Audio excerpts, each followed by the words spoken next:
সরকার করবে কি অর্ধেক ধরবে, জামাতটুকু ধরবে, রাষ্ট্রীয় প্রশ্রয় হয়েছে।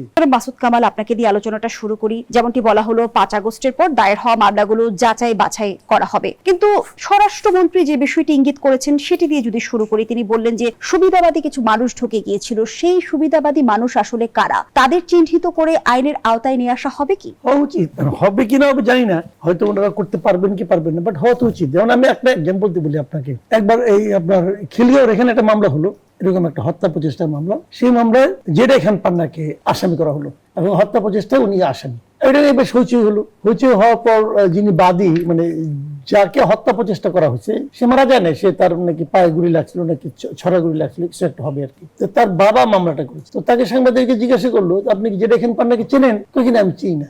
তার নাম দিলেন কেন আপনি? কই কি আমাকে কিছু উকিল সাহেবরা বলছে এভাবে লিখতে, আমি সাইন করে দিচ্ছি। তাহলে মামলাটা কে করলো? ওই ভদ্রলোক করলো নাকি উকিলটা করলো? কাগজে কলমে কিন্তু ভদ্রলোকটা করলো। এবং উকিল কারা জিজ্ঞেস করছে, বিএনপি এবং জামাতের কিছু উকিল। তারপরে বিএনপির উকিল আছে, জামাতের উকিল। তার মানে বাদী আসামিকে চিনছে না, বাদী আসামি চিনে না। তখন কি হলো, তখন ওই বাদী পরবর্তী সময়ে ওই বাদী আবার একটা দরখাস্ত দিল যে জেরা খান পান্নাকে আমি চিনি, তার নামটা ভুলে চলে আসছি, ওকে তার নামটা হয়তো প্রত্যাহার করা হলো। সেই মামলায় আসামি ছিল সম্ভবত 180 কি 90 জন, এরকম হবে। 180-90 জনে প্ল্যান করে তার পুত্রকে পায়ে গুলি করছে। ওকে, ভালো কথা, মারছে, ভালো। এখন জেরা খান পান্নাকে আপনি প্রত্যাহার করলেন। এখন ওইখানে তো জেরা খান পান্না ছিল একজন, যিনি হইচই করতে পারেন, অথবা যার জন্য কেউ না কেউ হইচই করতে পারে। আর বাকি যে ছিল 189 জন অথবা যাই বাকিরা, ওখানে তো আর জেডা খান পান্না নাই, আর তো কেউ হইচই করলো না। তো বাকিদের কি সবাই কিন্তু চিনে? তাও চিনে না। কিন্তু এই কথাও কিন্তু কেউ বললো না যে ওদের কি হবে। এবং যিনি প্রত্যাহার করার জন্য প্রত্যাহার করার দরখাস্ত উনি লিখতেও পারেন না, ওই উকিলটাই ওনাকে লিখে দিচ্ছে। এখন ধরতে হবে কাকে?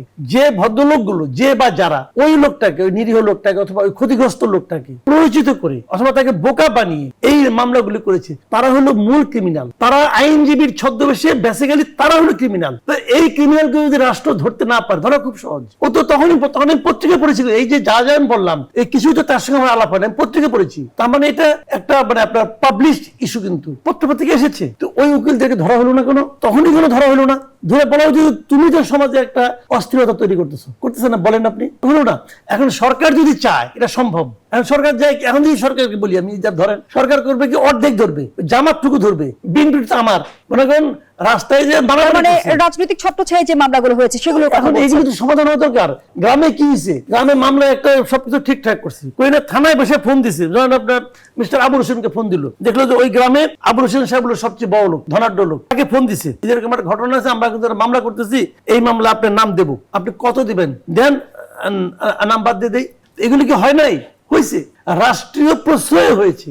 এখন রাষ্ট্র আমাকে যদি আমার সুবিধার দিকে না থাকে, আমার অসুবিধাকে দূর করার জন্য চেষ্টা না করে অসুবিধার কারণ হয়ে যায়, তখন তো মনে করেন নাগরিকদের মতো অসহায় প্রাণী আর থাকে না কেউ।